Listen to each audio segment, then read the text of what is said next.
আসসালামু আলাইকুম। মেঘলা আকাশ, মেঘলা দিন। দুপুরটা হচ্ছে কি খুবই বৃষ্টি আর হচ্ছে ঠান্ডা সব কিছু নিয়ে।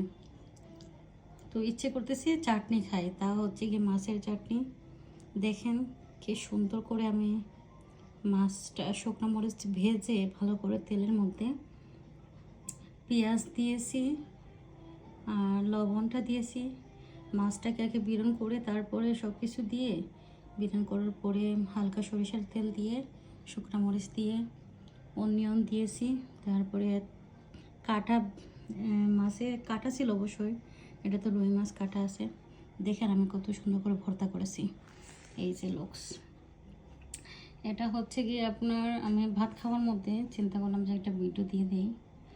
হ্যাঁ, এগুলো সব কিছু নিয়ে এগুলো সব হচ্ছে চাটনি। এটা হচ্ছে পটল বিরান, এটা চাটনির মতো করে বিরান করা হয়েছে পুরো। তারপরে হচ্ছে গিয়ে এটা মাছের ঝরঝরি, বিরান মাছের ঝরঝরি করছিলাম। ওইটা আমি একটু পছন্দ করি, তাও আমি এটা খাবো, আপনার কাঁচামরিচ দিয়ে খাবো।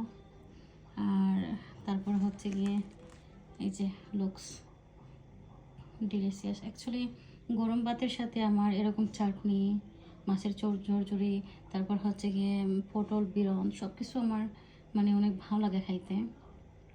আপাতত আমি এই ভাতটা চাটনি দিয়ে খাবো, আর তারপরে আমি যাই খাই অন্য আইটেমগুলো আমি নিব।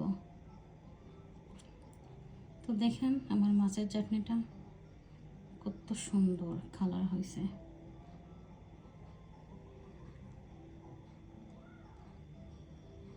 লুকস।